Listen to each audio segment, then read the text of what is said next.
चलिए दर्शकों, अगले दर्शक साथ जुड़ चुके हैं, उनसे बात करेंगे। हेलो जी नमस्कार। जी नमस्कार, बहुत स्वागत है। नाम बताइए अपना। जी राधे श्याम बात कर रहा हूँ। राधे श्याम जी, कहाँ से बात कर रहे हैं? अयोध्या से बोल रहा हूँ। जन्म तिथि बताइए। 15 फरवरी 1977। जी, समय? शाम को 4 बजे। और जन्म स्थान? दिल्ली में। बताइए, क्या जानना चाहते हैं? अभी तक शादी नहीं हुई है, शादी के विषय में सवाल है कि शादी कब तक हो जाएगी। जी। कर्क लगन की पत्रिका है आपकी और धनु राशि है। गुरु की महादशा चल रही है। गुरु और शुक्र दो ऐसे ग्रह होते हैं जो विवाह कारक ग्रह माने जाते हैं, लेकिन आपकी पत्रिका में सप्तम स्थान यानी कि 7वां घर, विवाह का घर, सप्तमेश शनि का है और शनि आपकी पत्रिका के अनुसार विराजमान है लग्न में, 7वीं दृष्टि दे रहे हैं सप्तम पर। सबसे पहले आप आंशिक रूप से मांगलिक हैं। मांगलिक एक बहुत बड़ा प्रभाव देता है। मैं अपने आने वाले एपिसोड्स में ज़रूर बताऊंगी मांगलिक दोष और उसके उपाय और किस प्रकार से एक ये बहुत बड़ी मिथ्या भी है कि आंशिक मांगलिक है या व्यक्ति इस 27 वर्ष के बाद मंगल दोष समाप्त हो जाता है। इस प्रकार की बहुत सारी मिथ्स चल रहे हैं जिनके बारे में मैं बताऊंगी आपको, लेकिन अभी आप आंशिक रूप से मांगलिक हैं।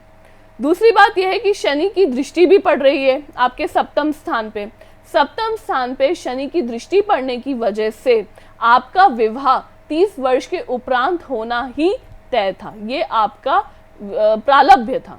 लेकिन अब 30 वर्ष तक का इंतजार कर रहे हैं आप, उससे पहले उसके बाद ही आपको लाभ मिलेगा, जो कि उम्र आपकी गुजर भी चुकी है। अब इसका निवारण, सबसे पहले आप अपनी पत्रिका के अनुसार मांगलिक दोष का निवारण कराइए। मांगलिक दोष और शनि अष्ट निवारण ये आपके लिए बहुत आवश्यक है। दूसरी चीज, गुरुवार के दिन आप पीली सरसों और थोड़ा सा गुड़, इन दोनों का मिश्रण आप केले के पेड़ पर चढ़ाइए, साथ में जल चढ़ाइए और केले के पेड़ से विष्णु भगवान की मन में चित्र बनाकर ये मनोकामना करिए कि हे ईश्वर, मुझे अपने हिसाब से सुउचित वधु प्राप्त कराइए। आपकी मनोकामना शीघ्र पूर्ण हो। जी, तो विवाह नहीं हो पाया है अभी, लेकिन विवाह के लिए आप क्या कुछ उपाय कर सकते हैं, आपको श्रद्धा जी ने बताया। उपाय कीजिए, नियम के अनुसार कीजिए। आशा करते हैं कि विवाह में जो भी समस्या आ रही, जो भी परेशानी आ रही है, वो ज़रूर दूर होगी। लगातार दर्शकों, टीवी स्क्रीन पर नंबर फ्लैश हो रहे हैं। किसी भी तरह की कोई भी समस्या, कोई भी परेशानी आपके जीवन में है तो आप व्हाट्सएप के जरिए, ईमेल के जरिए हमसे जुड़ सकते हैं। इसके साथ ही अगर आपके पास आपका जन्म समय, जन्म स्थान, जन्म तिथि नहीं है तो आप हमें अपने हाथों की लकीरों की फ़ोटोज़ व्हाट्सएप कर सकते हैं, जिसके द्वारा आपको बताया जाएगा आपके भाग्य के बारे में। चलिए अब आगे बात करते हैं बुधवार के बारे में। बुधवार को हमें क्या कार्य करना चाहिए जिससे हमें कार्य में लाभ की प्राप्ति हो? जी, बुधवार के दिन ज्योति जी हमें अकाउंट्स रिलेटेड, बुध अकाउंट्स का फील्ड, अकाउंट्स रिलेटेड क्या कहते हैं हम, क्या कहते हैं, लेजर बैलेंस शुरू कर सकते हैं, ट्रायल बैलेंस शुरू कर सकते हैं, अपना कंपनी अकाउंट्स मेंटेन कर सकते हैं, विद्या की शुरुआत कर सकते हैं, हिसाब किताब कर सकते हैं। कभी कभी हमारे पार्टनर्स होते हैं, हम लोग डरते हैं कि हम कैसे उनके साथ हिसाब किताब करें या हिसाब किताब की बात करनी कैसे शुरू करें। तो बुधवार का दिन बिल्कुल सही है। आप अपने पार्टनर से या किसी भी व्यक्ति से जिसको आपको पैसे लेने भी हों, अगर आप बुधवार को जाएंगे तो आप खाली हाथ नहीं आएंगे। आप किसी को ऋण दे सकते हैं, मंगलवार को ले सकते थे, अभी दे सकते हैं, तो वो भी अति शुभ होगा। शिक्षा संबंधित अगर आप एग्जाम देना चाहते हैं और वो बुधवार को पड़ जाए इत्तेफाक से, तो आप परिपूर्ण रूप से पास हो पाएंगे। या फिर अगर आप बुधवार को किसी भी तरीके से ट्रेनिंग लेना चाह रहे हैं, नए कॉलेज में एडमिशन लेना चाह रहे हैं, नोटिस देना चाह रहे हैं किसी को भी, तो बुधवार का दिन अति शुभ रहता है। और राजनीतिक के कार्यों में भी बुधवार आपके लिए अति शुभकारी है। जी, तो बिल्कुल दर्शकों, बुधवार को आपको क्या कुछ करना चाहिए, किस तरह से आपको लाभ की प्राप्ति होगी, आपको बताया। आगे चर्चा करेंगे। अगले दर्शक साथ जुड़ चुके हैं, चलिए बात करेंगे। हेलो जी नमस्कार। जी नमस्कार, बहुत स्वागत है। नाम बताइए अपना। जी मैं सौरभ गांगुली बोल रहा हूँ। जी सौरभ जी, कहाँ से बात कर रहे हैं? कलकत्ता से बात कर रहा हूँ। जन्म तिथि बताइए। 15 फरवरी 1977। जी, समय?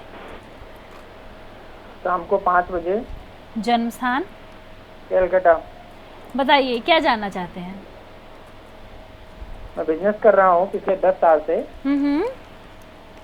लेकिन 3 साल से बिजनेस में बहुत ज़्यादा फ्लक्चुएशन हो रहा है, उतार चढ़ाव बहुत ज़्यादा आ रहे हैं। जी। जिस तरीके से मैं मेहनत कर रहा हूँ उसके अनुसार उन्नति नहीं हो पा रही है, और मुझे ऐसा लगता है कि कुछ नज़र दोष जैसी स्थितियाँ जीवन में बन चुकी हैं। तो मैं श्रद्धा जी से जानना चाहता था अपनी डेट ऑफ बर्थ के आधार पे कि क्या कुछ आगे हो पाएगा इसमें। बिल्कुल बिल्कुल। कर्क लगन की पत्रिका है आपकी और धनु राशि है, उत्तराषाढ़ा नक्षत्र का जन्म है आपका। सबसे महत्वपूर्ण बात आपकी पत्रिका में ये दिखाई दे रही है कि आपका शनि, जैसे मैंने नज़र दोष के अपने कार्यक्रम में ज्योति जी को और दर्शकों को बताया था कि शनि अगर लग्न में हो किसी व्यक्ति के तो उसको नज़र दोष लगती है। अभी आपकी पत्रिका में शनि लग्न में बैठे हुए हैं, वो भी 18 कला के। दूसरी बात आपकी पत्रिका के अनुसार ये बनती है कि आपका कर्मेश, क्योंकि आप बिजनेस के बारे में पूछ रहे हैं, तो आपका कर्मेश, कार्य क्षेत्र का स्वामी मंगल, वो कहाँ बैठा हुआ है और किससे ग्रसित है, तो वो आपका केतु से ग्रसित है। इस वजह से आपको उतना लाभ नहीं मिल पा रहा है जितना आपको मिलना चाहिए। तो सबसे पहले आपको ये करना चाहिए, जैसे आपकी पत्रिका दिखा रही है, और इसके साथ साथ अगर हम आपकी होरा पत्रिका देखें, होरा पत्रिका होती है धन संपत्ति के लिए, तो वहाँ भी आपकी पत्रिका में आपका कर्मेश पीड़ित है। लग्न पत्रिका देखिए ज्योति जी क्या होता है, लग्न पत्रिका हर इंसान के एक पूरे लाइफ टाइम का एक छोटा सा या विस्तार पूर्वक कह लीजिए एक एनालिसिस होता है। लेकिन अगर हम किसी के संतान के बारे में बात करें तो हमें सप्तांश पत्रिका देखनी चाहिए। अगर हम किसी के जीवन साथी के बारे में देखें तो नवांश पत्रिका देखनी चाहिए। अगर हमें धन संपत्ति के बारे में चाहिए तो हमें होरा पत्रिका देखनी चाहिए।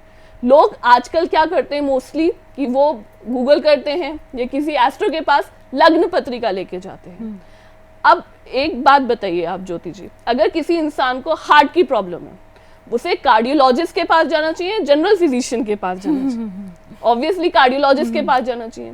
तो अगर आपकी पत्रिका में कर्म क्षेत्र रिलेटेड प्रॉब्लम है तो आप अपना कर्मांश की पत्रिका दिखाइए, और कर्मांश या फिर कर्कांश पत्रिका से आपके जीवन की चीजें पता चलेंगी। तो धन संपत्ति अगर होरा देखें और कर्कांश देखें आपका, तो दोनों ही पीड़ित हैं। तो आप सबसे पहले उपाय ये करिए कि आप 7 केले, गुरुवार के दिन 7 केले लीजिए, 7 केलों पे आप टीका लगाकर लक्ष्मी नारायण जी के मंदिर में जाकर उनको दान करके आइए। लक्ष्मी मतलब भोग लगा कर आइए, चढ़ा कर आइए, और वहां से आने के बाद 7 कन्याओं को आप हलवा और पूड़ी का भोग लगाइए। फिर आप अपने कार्यस्थल पे जाइए। ऐसा शुक्ल पक्ष के हर गुरुवार को करिए 6 महीने तक। साथ ही साथ आप अपने गुरु शनि केतु के अनुष्ठान कराइए। ऐसा करने से आपको अति शीघ्र लाभ भी मिलेगा और आपकी प्रॉब्लम्स भी रिजॉल्व होनी शुरू हो जाएंगी। जी, तो समस्या है तो समाधान भी है, और समाधान आपको लगातार कार्यक्रम के माध्यम से बताया जाता है कि आप क्या कुछ समाधान कर सकते हैं अपनी समस्याओं को दूर करने के लिए। इसके साथ ही अगर किसी भी तरह का पूजा हवन यज्ञ अनुष्ठान करवाना चाहते हैं तो लगातार टीवी स्क्रीन पर नंबर फ्लैश हो रहे हैं। तो बिल्कुल दर्शकों, आज हम बात कर रहे हैं कि हमें कौन से दिन कौन से कार्य करने चाहिए कि हमें कार्य में लाभ की प्राप्ति हो। चलिए अब आगे बात करते हैं बृहस्पति दिन के बारे में कि वीरवार को अगर हम कोई कार्य करें तो हमें किस तरह से सफलता मिलेगी। वीरवार मतलब गुरुवार, गुरुवार मतलब गुरु का दिन। गुरु हमारे देवताओं के गुरु बहुत शुद्ध और पवित्र होता है। जैसे ही गुरुवार का नाम आता है मन में अपने अपने गुरुजनों का ख्याल आता है। गुरुवार का दिन वैसे भी ज्ञान का दिन होता है, विज्ञान का दिन होता है, एजुकेशन अर्जित करने का दिन होता है, देने का दिन होता है, यज्ञ अनुष्ठान करने का दिन होता है। गुरु मतलब सात्विक चीज़ें, मतलब प्योर पायस चीज़ें। तो किसी भी तरीके का शिक्षा अगर आरंभ करना चाहते हैं, इंस्टीट्यूट खोलना चाहते हैं या इंस्टीट्यूट में एडमिशन लेना चाहते हैं तो गुरुवार का दिन भी बहुत शुभ है। कोई मंगल कार्य करना चाहते हैं, आपने घर खरीदा है, फ्लैट खरीदा है, आप उसमें मतलब वो कराना चाहते, पूजा कराना चाहते हैं, तो गुरुवार का दिन बहुत अच्छा है। आपको अपनी बीवी को आभूषण देने हैं या अपने लिए आभूषण खरीदने हैं या नए वस्त्र खरीदने हैं या आपको नया वाहन खरीदना है, तो नया वाहन, अगर आप नया वाहन बिजनेस के लिए यूज करते हैं तो शनिवार के लिए खरीदना चाहिए। अगर आप नया वाहन अपने पर्सनल यूज के लिए खरीदना चाहते हैं तो गुरुवार का दिन भी अति शुभ है व्यक्ति के लिए। औषधि का सेवन करना चाहते हैं किसी भी तरीके का तो गुरुवार का दिन बहुत शुभ रहता है। जी, तो गुरुवार के दिन हमें क्या कुछ करना चाहिए आपको बताया। आप चलिए आगे बात करते हैं शुक्रवार और शनिवार के बारे में। जी बिल्कुल जी, जानना चाहूँगी। शुक्रवार का दिन होता है शुक्र शुक्र बहुत ही एक तरीके से सेंसिटिव प्लैनेट होता है, या इमोशनल प्लैनेट हम जिसे कह सकते हैं। तो शुक्रवार के दिन हमारे दर्शकों को क्या क्या करना चाहिए? किसी को प्रेम विवाह करना है और उनकी तारीख उनकी कुंडलियों के हिसाब से अगर शुक्रवार को पड़े तो वो बहुत उचित माना जाता है। अगर आपके घर कोई मेहमान आ रहा है, या आपने किसी को आमंत्रण किया है, या अगर आप कोई पार्टी ऑर्गेनाइज कर रहे हैं और वो शुक्रवार को पड़े तो वो बहुत उचित माना जाता है। अगर आप शुक्रवार को कोई अपने मतलब इंटीरियर डेकोरेटर को बुला रहे हैं, अपने घर का रेनोवेशन करा रहे हैं, कंस्ट्रक्शन करा रहे हैं, कोई रतन धारण कर रहे हैं, या किसी तरीके का भंडारा करा रहे हैं, तो ये काम शुक्रवार को करने आपके लिए बहुत शुभ रहते हैं और बहुत उचित भी रहते हैं। या किसी प्रकार की फिल्म, जैसे बहुत बड़े डायरेक्टर्स होते हैं, फ्राइडे को क्यों फिल्म, अगर हमारी जैसे आपने सोचा हो फ्राइडे को फिल्म लॉन्च होती है, क्यों होती है? क्योंकि शुक्र का कारक होता है फिल्म, इसलिए ही फ्राइडे को फिल्म लॉन्च होती है। तो फिल्म हो गया, कोई भी नाटक हो गया, कोई भी एपिसोड्स हो गए, शुक्रवार को अगर हम ऐसे कार्य करते हैं तो अति शुभ रहता है। शनिवार, अब शनिवार को हमें क्या काम ऐसे करने चाहिए जो हमें शुभ रहते हैं? जैसे कि आप अगर नौकरी स्टार्ट करना चाहते हैं, आपने नौकरी में इंटरव्यू दिया और आपकी डेट है, आपसे पूछा गया कि किस दिन आप ज्वाइन करना चाहेंगे, अगर वो शुक्ल पक्ष का शनिवार हो तो आपके लिए अत्यंत लाभकारी होगा। आपको जल्दी ही उस जॉब में प्रमोशन और तरक्की भी मिलनी शुरू हो जाएगी। अगर वो शनिवार है और शुक्ल पक्ष का है और आप किसी लंबी यात्रा पे जा रहे हैं तो वो यात्रा भी आपके लिए शुभ रहेगी। नया काम करना शुभ रहता है शनिवार के दिन। लेकिन नया वस्त्र कभी भी शनिवार को नहीं खरीदना चाहिए।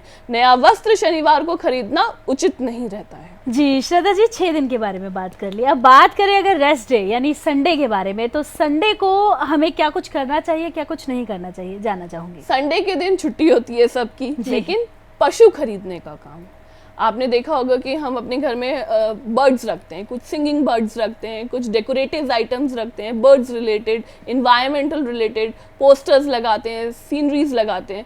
तो ये सब चीज़ें अगर हम रविवार के दिन खरीदें तो बहुत उचित लाभ मिलती है। या अगर हम कुछ मीटिंग्स में जाना हो, जैसे हम लोगों की सोसाइटीज़ होती हैं, उसकी मीटिंग्स होती हैं, या उसके इलेक्शंस होते हैं, तो ये काम अगर संडे के दिन करें और कोई रिप्रेजेंटेटिव खड़ा है तो उसको अवश्य ही विजय प्राप्त होगी। जी, तो बिल्कुल दर्शकों, हमें कौन से दिन क्या करना चाहिए जिससे हमें लाभ की प्राप्ति हो, इसके बारे में हमने जानकारी प्राप्त की। और इसके साथ ही दर्शकों, अगर आपके जीवन में किसी भी तरह की कोई भी समस्या है, कोई भी परेशानी है, तो आप व्हाट्सएप और ईमेल के ज़रिए भी हमसे जुड़ सकते हैं। आप हमारी वेबसाइट पर जाकर भी जानकारी प्राप्त कर सकते हैं, अपने बारे में बताना चाहते हैं, समस्या का समाधान पाना चाहते हैं, पा सकते हैं। इसके साथ ही अगर अपने घर के बारे में जानना चाहते हैं तो घर के नक्शे की फ़ोटो व्हाट्सअप कर सकते हैं। चावल और मिट्टी लेकर आप हमसे मिलने के लिए आ सकते हैं, ताकि आपको बताया जा सके आपके घर के बारे में, घर के क्या हालात हैं, घर का ऑरा किस तरह है, इसके बारे में, और घर का वास्तु किस तरह का है, इसके बारे में भी आपको बताया जाएगा। अगर आपके पास नहीं है आपका जन्म समय, जन्म तिथि, जन्म स्थान, तो बिल्कुल भी मत घबराइए। अपने हाथों की फ़ोटोज़ हमें व्हाट्सअप कीजिए, जानिए अपने भाग्य के बारे में।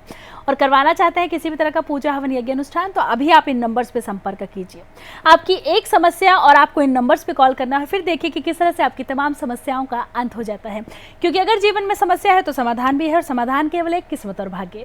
तो श्रद्धा जी, आप स्टूडियो में आए, दर्शकों को बताया कि हमें कौन से दिन क्या कुछ करना चाहिए, उसके साथ ही कई सारे दर्शकों की समस्या का समाधान किया। इसके लिए आपका बहुत बहुत धन्यवाद। शुक्रिया। तो बिल्कुल दर्शकों, हमारे आज के इस एपिसोड में बस इतना ही। नमस्कार।